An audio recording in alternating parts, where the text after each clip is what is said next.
Hey, what's up bitches, bros and non-binary hoes, it's me, Neko, and I have yet another video assignment for college. So enjoy me going through different strategies and performance analysis softwares in eSports, and let's get right into it. So basically, I have to explain different types of strategies and performance analysis used in eSports games. I'll also look at why performance analysis is used in eSports and what its benefits are.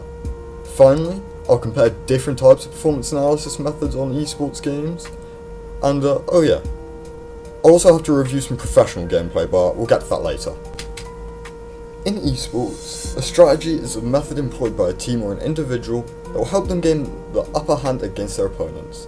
They use mental knowledge and capacity of the game and their opponents, along with overall in-game skill, to use these strategies.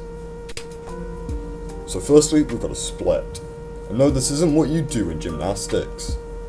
A split is a tactic where a team will divide into two or more groups and attack opposite points, as to try and pressure their opponents into one central ground. Next up, we've got a rush, and no, it's not the band.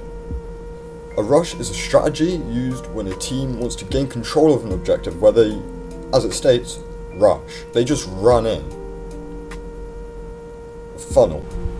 Funnily enough, I couldn't find a good joke for this.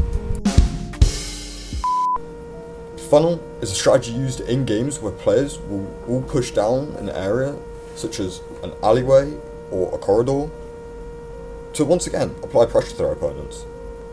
Now, rotating isn't what a clock does for some reason, but it's a strategy used mainly in FPS games such as CSGO, Valorant, Rainbow Six, where the team will go from one point, they'll turn around and they'll go to the other to sort of throw their opponents off.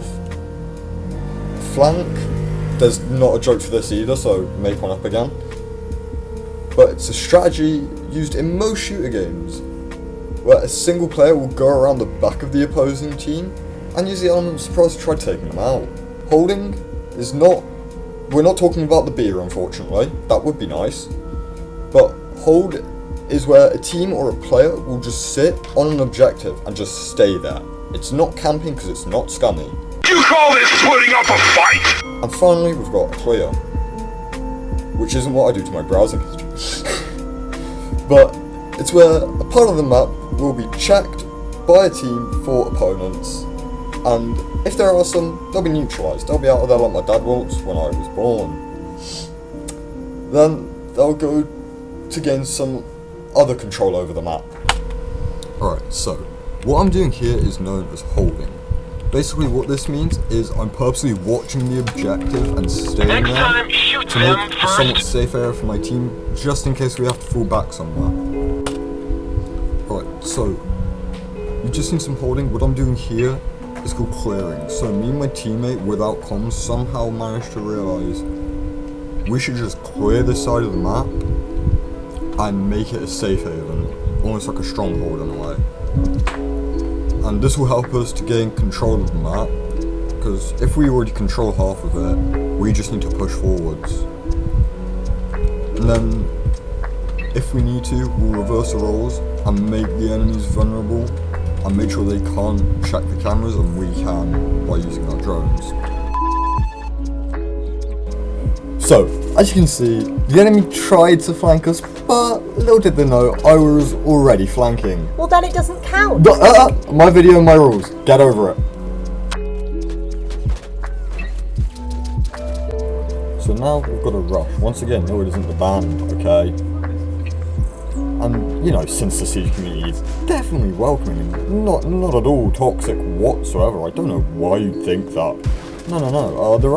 Me and the rest of the team, we just decided to rush this poor chap and probably end his free trial of life. In-game. So, a split, it's basically where you and your team divide into little groups and, you know, it sometimes does confuse the average Siege player, but that isn't really difficult. They don't really have many brain cells after all.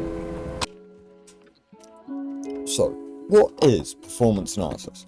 In eSports, performance analysis is a way for players to understand what went well and what didn't go so well during the match.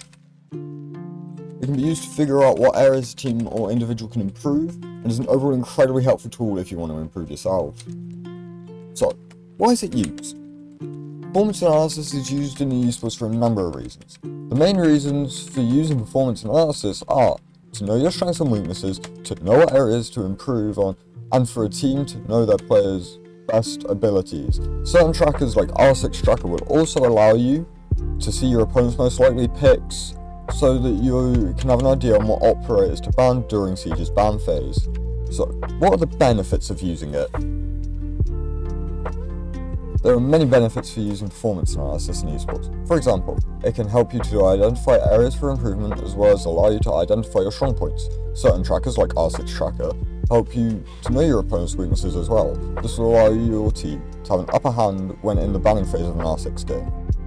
So, different types of performance analysis methods have each strengths and weaknesses.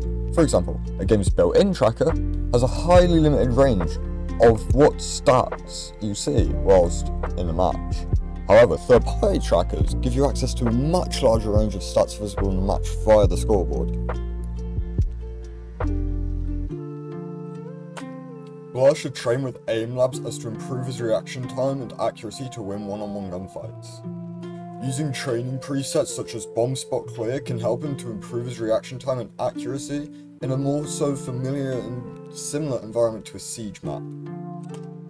Doing so will help Blur to have a higher chance of winning future one-on-one gunfights. As you can see, Benj uses his knowledge of the map to check for enemies while staying as safe as he possibly can. As for training that Benj could do, the only one I would recommend is accuracy, because I'm going to be a nitpicky little so-and-so and point out that he missed a couple of his shots.